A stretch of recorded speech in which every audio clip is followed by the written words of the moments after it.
দুই পাড়ার তৃণমূল কর্মীদের মধ্যে সংঘর্ষ, তৃণমূল কংগ্রেস কর্মীদের হাতে আক্রান্ত অপর তৃণমূল কর্মী এবং মঙ্গলবার রাতে ঘটনাটি ঘটেছে ডোমজুর শহরের ডোমজুরের শালপে।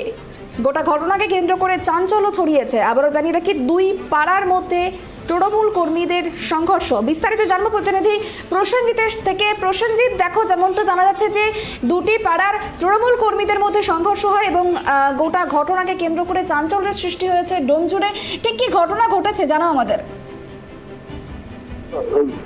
হাওড়ার ডোমজুর শ্রীরামপুর লোকসভা কেন্দ্রের অন্তর্গত ডোমজুর দাসী এলাকাতে দুই তৃণমূল কংগ্রেসের পক্ষ থেকে একে অপরকে দোষারোপ সাজিয়ে সেখানে ব্যাপক ভাবে ভাঙচুর করা হয় একটি দোকান, এবং তারপর থেকে সেখানে দফায় দফায় দুই তৃণমূলের মধ্যে সংঘর্ষ বেঁধে যায় এবং নব্য তৃণমূল এবং আদি তৃণমূলের সংঘর্ষ, এবং এলাকায় বেশ কিছুক্ষণ ধরে এই তাণ্ডব চলে। তবে পরিস্থিতি সামাল দিতে ডোমজুর থানায় বিশাল পুলিশ বাহিনী এবং কেন্দ্রীয় জওয়ানদের নিয়ে এসে পরিস্থিতি সামাল দেয়। তবে এখনো পর্যন্ত যেটা জানা যাচ্ছে, সেই ঘটনাস্থল থেকে দুজনকে আটক করেছে ডোমজুর থানার পুলিশ, তাদেরকে জিজ্ঞাসাবাদ চালাচ্ছে। তবে কি কারণে এই ঘটনা ঘটছে, বারংবার উত্তপ্ত হচ্ছে এই ডোমজুর দাসী এলাকা এবং দাসপাড়া এলাকায় বারংবার তৃণমূলের সংঘর্ষ হচ্ছে, কি কারণে হচ্ছে সেটাও কিন্তু এখনো পর্যন্ত তৃণমূলের পক্ষ থেকে কিছুই জানা যায়নি। তবে একটা বিষয় যেটা জানা যাচ্ছে যে তৃণমূলের আদি তৃণমূল এবং নব্য তৃণমূলের এই সংঘর্ষে কিন্তু উত্তপ্ত হয়ে রয়েছে দাসী এলাকায় এখনো পর্যন্ত। সুবর্ণা, একেবারে দেখো, একটা বিষয় জানার চেষ্টা করবো। এই যে সংঘর্ষের কথা তুমি বললে, আদি তৃণমূল এবং নব্য তৃণমূল, এই যে গোষ্ঠী কোন্দল, এই বিষয়টা কি আগে থেকেই ছিল?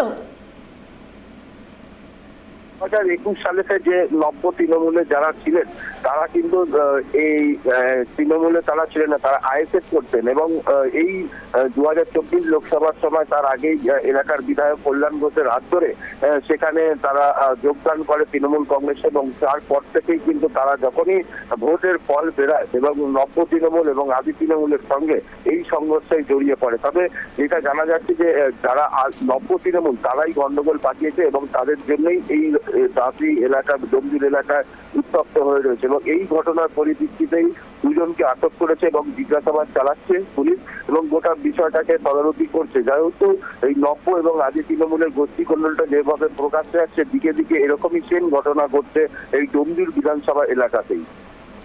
বেশ, অনেক ধন্যবাদ। যেমনটা জানা গেল যে তৃণমূলের কর্মীদের মধ্যে সংঘর্ষ, আদি এবং নব্য তৃণমূল কর্মীর মধ্যে সংঘর্ষ, এবং এই গোটা ঘটনার ওপর দুজনকে আটক করেছে পুলিশ। মঙ্গলবার রাতে ঘটনাটি ঘটে ডোমজুরে।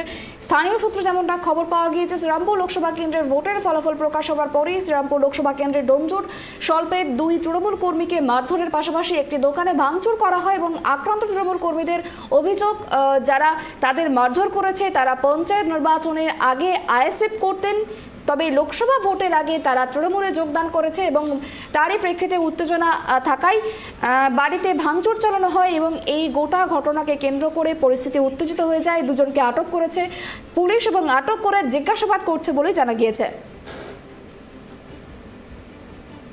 ওই তো সবেটা তাহলে ছেলের আশা কেন ওই আগের বছরে কাটা নিয়ে ঝামেলা, আমরা তৃণমূল পার্টি করি, তাহলে ভাঙলো কারা?